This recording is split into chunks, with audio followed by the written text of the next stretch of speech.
Faire un petit commentaire par rapport à la précédente. C'est vrai qu'on voit la complexité finalement d'intégrer le savoir-faire, les connaissances qu'intègre un chirurgien dans sa décision en fait.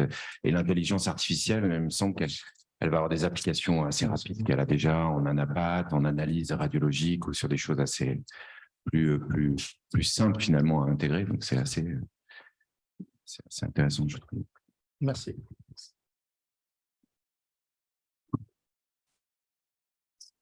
Bonjour à tous, chers membres de l'Académie, chers collègues.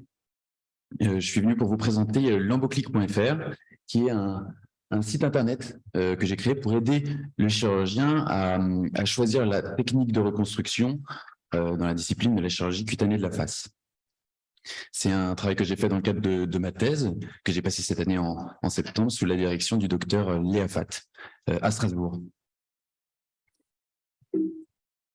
Alors, pour comprendre ce qu'est l'amboclick, il faut comprendre ce qu'est la chirurgie cutanée. La chirurgie cutanée, c'est une chirurgie qui s'adresse aux patients qui ont des pertes de substances de la peau au niveau de la face pour ce site, des pertes de substances délabrantes qui ont des conséquences esthétiques et fonctionnelles. Et au moyen de techniques chirurgicales, de greffes cutanées, de lambeaux, on récupère une fonction à l'organe et un aspect esthétique convenable pour ces patients. Alors, quels sont les patients concernés? Beaucoup de patients, on compte plus de 100 000 actes de reconstruction chirurgicale en chirurgie cutanée en France en 2021. C'est principalement les cancers de la peau. Ici, des carcinomes basocellulaires chez ce patient atteint d'un syndrome de Gorlin qui lui donne beaucoup de carcinomes basocellulaires, mais aussi les carcinomes épidermoïdes, les mélanomes. Toutes ces lésions sont délabrantes, on doit les retirer, ensuite on doit reconstruire avec des lambeaux. Ça peut également être des lésions bénignes. Ici, on a un névus congénital géant. Ça peut être des névis acquis ou ça peut être des neurofibromes, des angiomes plans, des hémangiomes.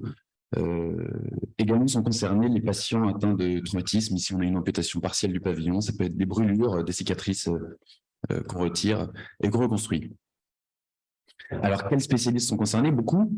On a les chirurgiens ORL, nous, les chirurgiens plasticiens, les chirurgiens maxillofaciaux et certains dermatologues se lancent dans la spécialité. Ça fait en tout plus de 9000 spécialistes potentiellement concernés. Et encore, je n'ai pas compté les ophtalmos qui aussi s'occupent des paupières et de reconstruction palpébrale. Alors, quels sont les moyens mis à disposition? Ils ont la cicatrisation dirigée pour les lésions de petite taille, ensuite les greffes de peau minces et totales, et toutes les techniques de lambeaux cutanés. Alors, il y en a beaucoup. Ici, un exemple, les lambeaux cutanés, c'est le fait de prendre la peau adjacente à la perte de substance pour reconstruire. Alors, ici, une perte de substance du nez, on prend un lambeau frontal qui est pédiculé sur les vaisseaux supratrochléaires et on ne prélève pas en entier, on le laisse pédiculer, on le fait tourner à 180 degrés et on vient le mettre au niveau de la perte de substance du nez. 3 semaines plus tard, on peut le sevrer et l'affiner. C'est une technique, c'est un lambeau, ça a été décrit au VIe siècle avant Jésus-Christ pour la petite histoire par un médecin d'Inde ancienne. Le problème des lambeaux qui s'adresse aux chirurgiens, c'est qu'il y en a beaucoup. Il y en a des centaines rien que pour la face et c'est une des principales difficultés qu'il a, c'est de savoir quelle technique utiliser, pour quel patient, de les avoir en tête au bon moment, au moment de la consultation. Il y a d'autres problèmes qui se posent aux chirurgiens et pour les comprendre, il faut comprendre la consultation préopératoire. Alors, comme pour toute consultation préopératoire, il y a un examen clinique, on examine la taille de la lésion, son histologie, sa topographie. En fonction de cette lésion, on choisit une technique. On a vu que c'était pas mince à faire. En découle une information du patient, les risques, les bénéfices de chaque technique qui varient en fonction, et puis un temps de signature de documents d'information établis par les sociétés françaises pour le côté médico-légal, on conserve ça dans le dossier. Voilà, alors l'amboclick, c'est quoi? C'est un site internet qu'on a créé selon où des techniques sont agencées, les techniques opératoires, les principales, en tout cas en reconstruction cutanée, selon un algorithme décisionnel. On clique sur un visage, puis on pose quelques questions au chirurgien, au navigateur, sur la topographie des lésions et sur leur taille. Et ensuite, on tombe sur la technique et les techniques conseillées. Il y a 110 techniques chirurgicales qui sont résumées selon des sources connues, fiables et illustrées. Puis, on peut télécharger un fichier PDF pour information du patient sur la dernière page. Alors, pour concevoir ce site, il a fallu des financements. Je me suis adressé initialement aux sociétés françaises d'ORL, de plastique, toutes les sociétés publiques, maxillofaciales, plastique de la face et dermatologie, et aucune n'avait un budget alloué à ce type de projet. Et donc, j'ai été réorienté vers le monde du privé, où j'ai pu envoyer plusieurs demandes et j'ai eu 2 réponses favorables. La première de 360 000 X, qui est une application de médicaments et autres.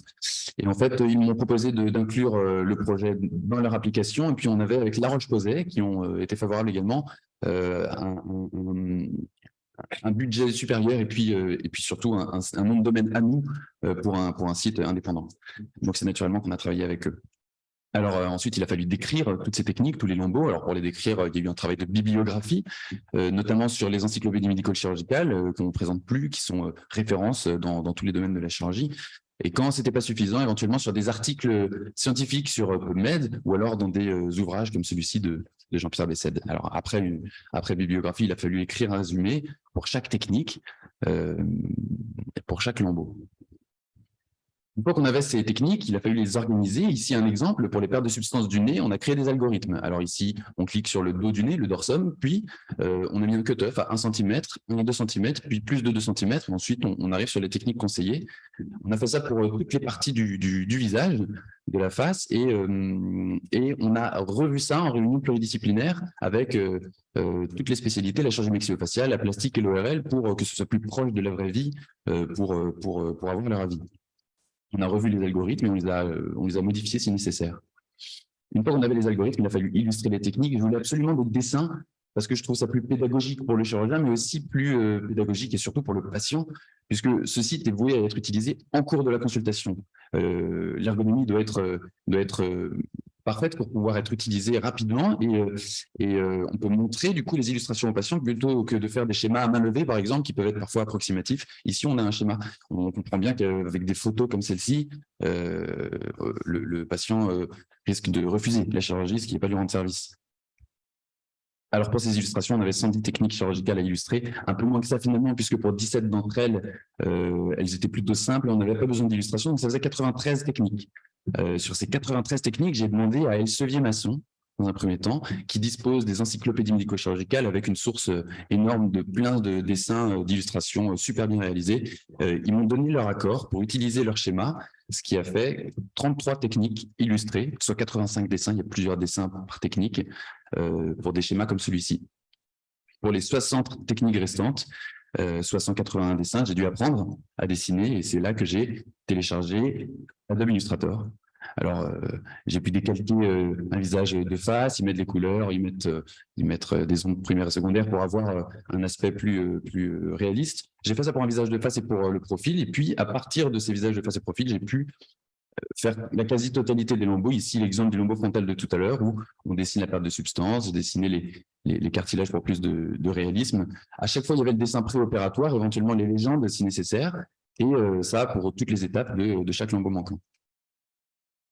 La web conception, là, on a dû être aidé, trop spécialisé. On voulait quelque chose de particulièrement ergonomique, donc du coup, impossible à faire nous-mêmes. Et c'est là on s'est fait financer par La Roche-Posay et on a demandé à une entreprise Big Family de web concepteurs pour le faire à notre place. Et on a discuté avec eux au fur et à mesure de plusieurs réunions, du cahier des charges, des aspects pratiques, les boutons retour, le petit bouton pour télécharger les fichiers PDF pour l'information patient, etc.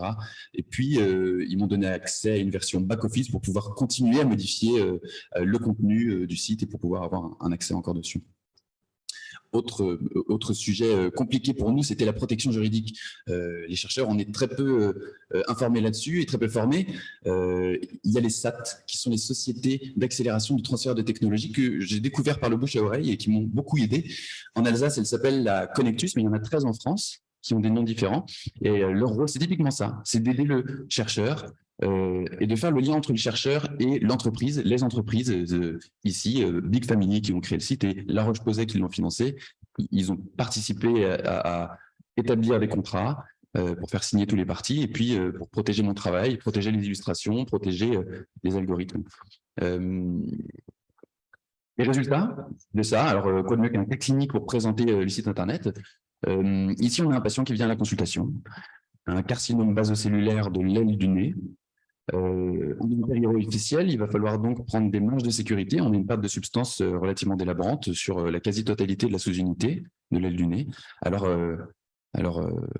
qu'est-ce qu'on fait? On va sur l'emboclique. J'ai une petite vidéo pour vous présenter le site. Une fois qu'on arrive sur la page d'accueil de l'emboclique, on nous propose un visage sur lequel on peut choisir la sous-unité concernée par la perte de substance. Ici, on choisit le nez. Secondairement, on nous propose de préciser notre choix sur les différentes sous-unités esthétiques. Ici, c'était l'aile du nez qui était concernée. Et puis, dans cette partie du visage, on nous propose plus ou moins de 2 cm. On reste, dans ce cas-là, inférieur à 2 cm. Et on n'était pas transfixiant puisque c'était un carcinome basocellulaire, donc on n'atteint pas le cartilage. Là, on nous propose 4 techniques. C'est entre 1 et 4 techniques en fonction de ce qu'on choisit. Alors ici, le lambeau de Burguet. On tombe sur la page du lambeau avec un menu déroulant pour les illustrations. On a une description qui est réalisée à partir des encyclopédies médico-chirurgicales le plus souvent, de toutes les étapes de la technique, et puis des conseils sur les modalités d'anesthésie locale, les fils à utiliser et les soins post-opératoires. Si jamais on veut télécharger la fiche d'information URL, elle est téléchargeable en direct et puis sous forme de PDF pour l'imprimer et le faire signer par le patient. On l'a juste un petit peu modifié puisqu'on a rajouté les illustrations de chaque technique sur les pages correspondantes. Et donc voilà, enregistrable et imprimable en direct. Si le chirurgien se pose des questions sur les sources de cette page, alors il y a un petit onglet sources qui répertorie toutes les sources du site internet. Et donc ici, pour le lambeau de Burguet, on était bien sur un article de Monsieur Tellement des encyclopédies médico-chirurgicales. Alors voilà, le patient revient en consultation quelques semaines plus tard avec une nouvelle aile du nez. Il est ravi.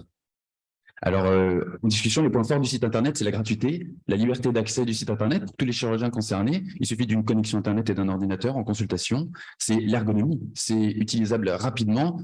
On n'est pas obligé d'attendre la fin de la consultation pour se renseigner dans des livres ou sur des sites qui ont un effet liste.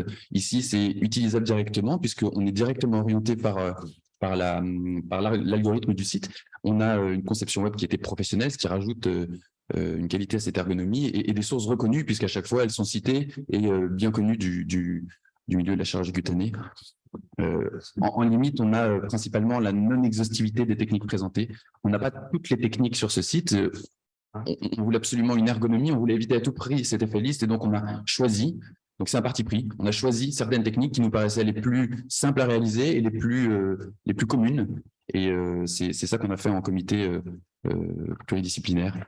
Également, le financement par un organisme privé, ça n'a pas eu d'influence sur l'algorithme ni sur les techniques présentées, mais on se doit de le dire. Ce qui nous attend par la suite, ça va être d'améliorer, d'entretenir le site Internet, notamment d'un point de vue du développement des illustrations, éventuellement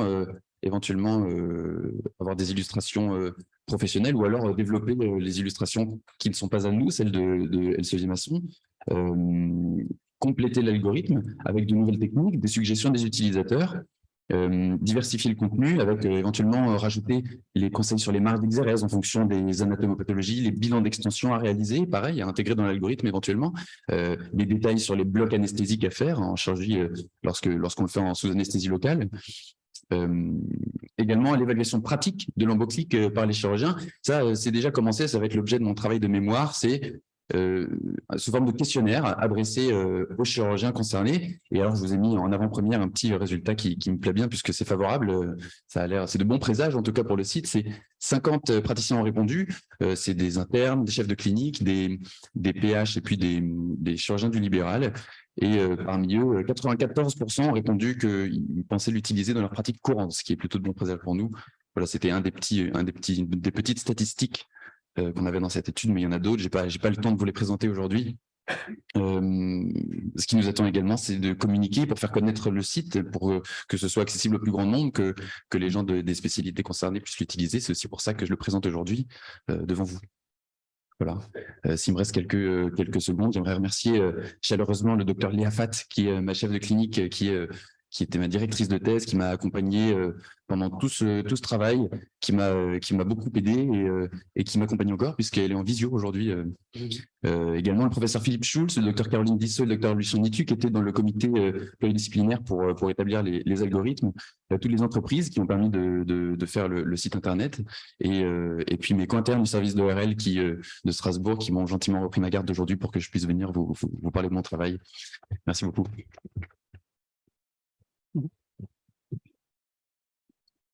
Merci beaucoup pour ce travail et puis très pratique. Alors, ça va faire la concurrence aux EMC puisque c'est directement consultable. C'est un peu un enjeu complexe, mais non, mais c'est très intéressant en pratique. Je veux bien prendre quelques instants au parler. Vous féliciter du côté du choix que vous avez fait de rendre ce travail en open source, donc accessible gratuitement à tous ceux qui veulent avoir une information aussi bien patient que collègues, un professionnel de santé. Je crois que c'est une préoccupation. Guillaume vient de dire que c'est un challenge parce qu'en même temps, vous êtes soutenu par des industriels. En même temps, c'est une manière de promouvoir quelque chose qui est extrêmement important. Donc, bravo. Et je crois que c'est vous féliciter pour ça. Toute votre équipe. Merci. Ouais, j'ai une petite question aussi. Simplement, est-ce que vous pouvez nous dire le taux de consultation du site de patients? Enfin, est-ce qu'il y a c'est pisté? Alors, c'est pisté. On n'a pas encore les résultats. Justement, c'est tout nouveau. Ça a été lancé il y a un mois et donc on n'a pas encore les premières statistiques, mais effectivement, on a moyen de le calculer. Les moyens techniques, c'est Big Family qui sont en train, mais je ne peux pas vous les donner aujourd'hui. Je suis désolé. Vous êtes un digne élève de l'EAFAT qui a été promu et félicité par l'Académie de chirurgie et l'Académie de médecine. Oui, c'est vrai. Oui, donc oui, un travail remarquable, je dirais même exemplaire, au titre que c'est un exemple qui peut être donné à d'autres sociétés savantes et tout à fait dans l'esprit de l'Académie, à bien des égards. Alors, deux courtes questions. Vous avez évoqué, vous avez dit un comité scientifique multidisciplinaire. Les recommandations, en plus, ça risque d'évoluer, je pense, avec le temps, parce que les techniques évoluent et les recommandations évoluent. Comment, alors vous dites qu'il faut citer les sources. Est-ce que c'est le cas pour toutes les techniques? Est-ce que toutes ces techniques sont bien dans toutes les recommandations? C'est une question pratique et probablement complexe à résoudre, mais ça, c'est la première question. Et la deuxième question un peu stupide, c'est par rapport à vos dessins et aux tendances sociétales actuelles, est-ce que les dessins sont genrés? On a l'impression au début que, ça fait sourire, moi aussi d'ailleurs, c'est une question qui peut se poser parce que si vous avez une femme en consultation et qu'elle voit certains dessins, mais peut-être que c'est le cas, il y a probablement tellement de situations, vous allez pouvoir nous répondre. Sur la première question, c'était… La première question, c'est les relations avec les sociétés savantes et les recommandations des sociétés savantes pour chacune de vos techniques. Alors, toutes les techniques sont bien citées, enfin en tout cas sourcées sur le site. J'ai tenu à ça. Et puis, les recommandations, c'est assez difficile. En fait, c'est des recommandations. Chaque article émet ses recommandations. Il n'y a pas de recommandations officielles pour telle ou telle technique. C'est chaque ouvrage conseille et ça dépend beaucoup des centres. Moi, je me suis appuyé sur ce que j'ai lu par mon manque d'expérience. Et c'est aussi, du coup, grâce à ces réunions pluridisciplinaires qu'on a pu apporter l'expérience des chirurgiens qui étaient présents pour donner leur avis sur Il peut y avoir éventuellement des un jour. Mhm. C'est la question des états de l'art. sur les… La question juridique peut éventuellement se poser, on le sait dans les suites, et c'est la question de l'état de l'art. C'est le positionnement de tous les exemples qui sont donnés par rapport à l'état de l'art au cas où un chirurgien utiliserait une technique qui n'est peut-être pas, qui est très bien décrite dans un article illustré, mais peut-être pas, ne figurant pas dans les recommandations d'une des sociétés savantes avec lesquelles vous travaillez. Alors, j'ai pas de notion que les sociétés savantes recommandent telle ou telle technique. Donc, en fait, chaque chirurgien en fait sa connaissance, a son arsenal de techniques, et finalement, les sociétés savantes ne donnent pas d'algorithme de recommandation. C'est pour ça que d'ailleurs, j'ai pas pu, enfin, d'où l'algorithme qu'on a créé complètement nous, de A à Z, puisqu'il n'y a pas de recommandation. Le but, c'est de conseiller, et effectivement, on se protège en disant sur le site qu'on ne se substitue pas à l'appréciation des chirurgiens. Il y a des situations, évidemment, où une lésion peut être entre deux sous-unités esthétiques, entre l'aile du nez et la face latérale, par exemple. Ici, l'algorithme a ses limites. Et donc, du coup, il va falloir que le chirurgien lui-même trouve des solutions, ou en tout cas s'adapte. Et ça, peu de recommandations. Nous, on est juste là pour conseiller, effectivement, essayer d'orienter au maximum. Mais effectivement, possible, oui. Et puis sur la question de genre, effectivement, j'ai fait 2 visages, de face et de profil. Donc du coup, les illustrations que j'ai créées étaient uniquement sur un visage d'homme, mais le visage sur lequel on clique quand on arrive sur le mot clic, c'est un visage de femme. Donc les 2 sont présents. Alors, il y a une question d'Antoine Boitrelot qui est en distanciel. Y a-t-il il travaille chez Branchet, enfin, il travaille avec Branchet, pas chez Branchet. Y a-t-il un archivage des fiches consultées par le patient? Un archivage des fiches consultées par les patients? Oui. Non. Une mémoire. Non, non. D'accord. Non, il n'y en a pas. Bon. Avec Claude Delano, et ensuite, quand vous travaillez sur chirurgie maxillofaciale, ORL, etc., toute la sphère, quels sont vos liens avec, par exemple, l'Institut Fairfax de Bernard de Rochelle à Amiens, toutes les structures qui font de la recherche sur la refiguration, sur les greffes de visage, de différents types, faites des illustrations sur les lambeaux. Vous avez lu le livre de Philippe Lançon sur le lambeau, lorsqu'il a été blessé par Charlie Hebdo. Il a perdu la moitié de son visage, il a été refiguré par une collègue maxillofaciale de Pitié-Salpêtrière. Donc, voilà, votre travail, à mon avis, mériterait peut-être d'être illustré en plus par des liens avec la sphère de la recherche dans ce domaine, parce que c'est complètement ouvert, en fait. Oui. Oui, complètement. Alors, moi, j'ai pas de lien avec eux, mais effectivement, il faudrait développer. Est-ce que vous pensez étendre aux autres lambeaux à l'autre endroit du corps, comme les membres par exemple? Est-ce que c'est a priori tout à fait faisable? C'est tout à fait faisable, effectivement. Pourquoi pas travailler dans ce cas-là avec les plasticiens encore plus, puisque là, pour le coup, je connais uniquement ce qui s'applique au cou et à la face. Donc, effectivement, il y a aussi des lambeaux de fibula, des lambeaux en pectoral, des choses qui touchent tout le reste du corps, mais je suis encore bien limité quant au reste du corps. Donc, effectivement, il faudrait développer et puis trouver éventuellement peut-être des gens qui voudraient poursuivre le projet avec nous dans d'autres spécialités et pour tout le reste du corps, pourquoi pas, oui. Il est bien votre site, parce que je vous dis ça parce que on travaille actuellement avec l'IRCAD sur le caractère RGPD de l'information que donnent les médecins, etc. Et puis de l'anonymisation des vidéos qui sont présentées sur les sites ou des portraits qui sont présentés sur les sites. Alors là, le dessin, effectivement, ça élimine tout un tas de problèmes de photos où il faut l'accord des patients, qui peuvent d'ailleurs rétracter leurs accords. On y travaille, pourquoi? Parce qu'on veut donner un petit code aux chirurgiens qui veulent faire leur site internet, parce que c'est dans l'ordre des choses. Et puis aussi parce que la CNIL n'a pas de doxa clair sur ce sujet, sur l'information médicale, jusqu'où on peut aller pour, en respectant l'anonymat des patients. Et c'est le rôle de l'académie de travailler avec les instances pour arriver à ce que les chirurgiens puissent travailler dans de bonnes conditions et savoir jusqu'où ils peuvent aller. En tout cas, voilà, donc vous êtes bien dans les codes. On n'a pas défini les trucs encore, mais... Voilà. D'autres questions?